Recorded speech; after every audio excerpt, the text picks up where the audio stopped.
It's not about becoming who you are deep down. It's actually about transcending who we are, going beyond an entire orientation of me, me, me. And we are back with another reflection on the daily Vedantic. Today's reflection is on a topic that, especially in popular science, gets a lot of coverage. And that is Abraham Maslow's hierarchy of needs. Maslow is a renowned psychologist and created this pyramid of a hierarchy of our needs, that as you fulfill the bottom rungs, the bottom levels of this pyramid, our needs escalate. And he is widely known for this hierarchy of needs, this pyramid. And the pyramid that he is most famous for, it ends with self-actualization. And it became extremely famous. So much so that many people now talk about hierarchy of needs in business contexts and marketing contexts, psychological contexts, relational contexts.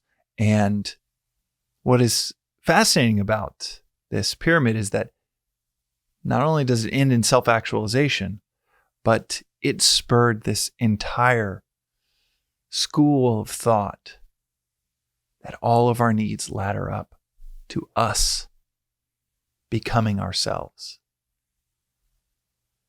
actualizing who we truly are, who we're meant to be.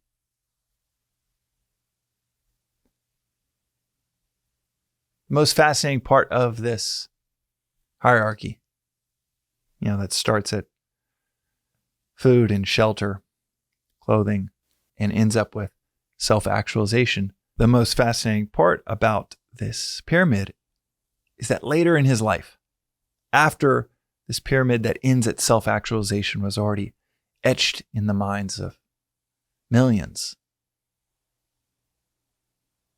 he had a critique on his own work.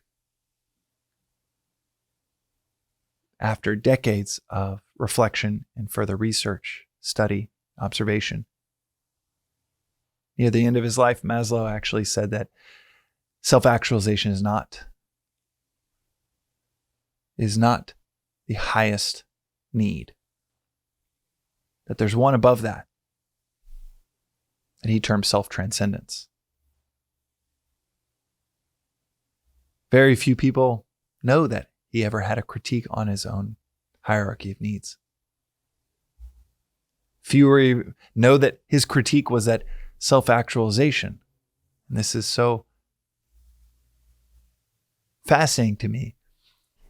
His critique was that self-actualization is superseded once you become who you are by this one final need, which is to transcend who you are. That happiness, satisfaction does not come from checking all of these boxes that end at becoming who you are meant to be. If you check all those boxes, his life's work culminated with this observation that if you check all those boxes that end at self-actualization, becoming who you're supposed to be, if you do that, you'll still be unhappy. Sadly, it was almost like it was frozen in time, and you still hear people talk about it. I would hear this within the walls of Airbnb, people talking about self-actualization as the highest goal because of Maslow's hierarchy of needs. And yet, the thing that supersedes it could not be in more opposition than self-actualization, self-transcendence. It's not becoming who you're meant to be. It's not about becoming who you are deep down. It's actually about transcending who we are, going beyond an entire orientation of me, me, me, and transcending that orientation to where there's no thought of me, a transcendence of the ego instead of an aggrandizement of one. It's a move beyond the self, rather than this completion of the self. It's a move beyond this lowercase s, self, to transcend that, to transcend this lower self in order to find the higher self. This hierarchy of needs. Next time you're in a dinner conversation, cocktail talk, and the hierarchy of needs comes up, feel free to let people know that actually the hierarchy of needs does not end with self-actualization.